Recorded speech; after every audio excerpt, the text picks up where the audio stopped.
Why did you decide to become an actor? Well, that was that was an interesting journey, to say the least. I started off playing baseball. I had a choice of either taking care of myself, because my mother and my father got a divorce, and in the early 50s, Latino family, 3 kids. For them to get a divorce was a major trip, and none of us were psychologically ready for it. Nobody knew how to handle it. And I was grateful that they decided to do that. As I got older, I understood that.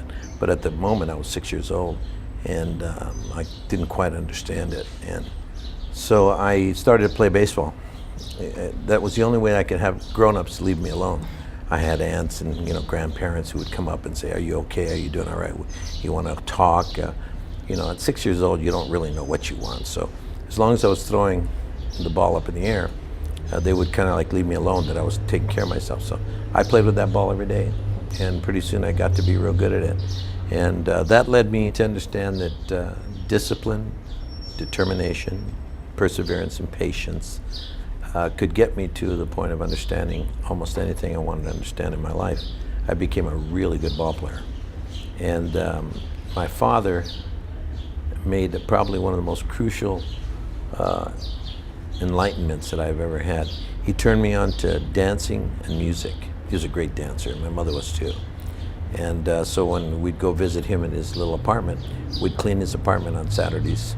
As cleaning it, he'd put on Pres Prado. He would put on, Tito Guisar. He'd put on Benny Goodman, Tommy Dorsey, Jimmy Dorsey,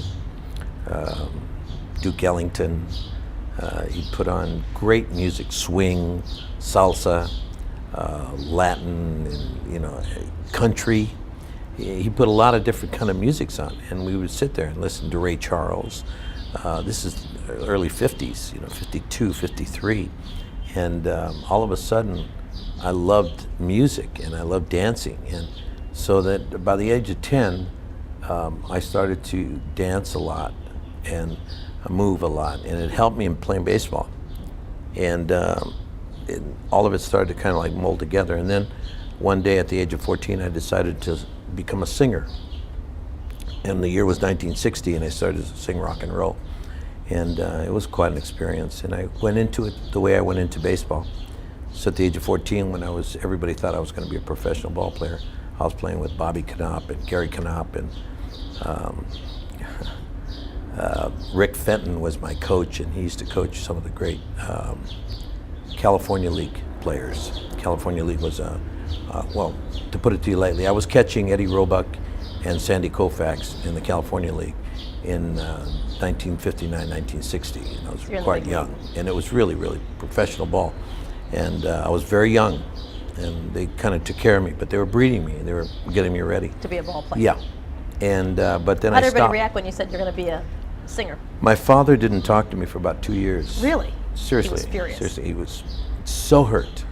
He was so hurt, I can't even tell you. And it really crushed him. And I didn't realize that it was his dream that I was living. And I'm glad that I did what I did. I'm just sorry that I hurt him so much. But inevitably, he learned to accept it, but it was very difficult for him, because I really, truly was moving in that direction. I could have been a professional ball player. And that's any father's dream, is to go see his son play ball. But anyway, I started singing, and I became a pretty accomplished singer. I started singing almost immediately. By 61 and 62, I was singing on the Sunset Strip, and I ended up doing it 7 days a week for 8 consecutive years. Wow. I put myself through high school and college singing. By 68, I had records out, and we were playing alongside of Ike and Tina Turner, The Cream, Jimi Hendrix on the Strip. It was, I remember during the prime of it in 66 and 67, it was The Cream and Hendrix. There was at the Whiskey, and then it was at the, God, what was the name of another little club? Anyway, there was Club Row right through there, and Iron Butterfly playing at the Galaxy, and then we would be playing at Gazzari's. And we played there for 4 years, and we left, and when I got off that stage, Van Halen jumped on. And Van Halen stayed there for 4 years after us. We went on to the Factory, a really nice nightclub, and performed there for 2 years straight for 7 days a week for Paul Newman and Peter Lawford and Pierre Salinger. They were the owners, Dick Donner. I reminded Dick of that a couple of months ago. And he laughed, you know. But then I went into doing theater in my first year in college. That was in 1964.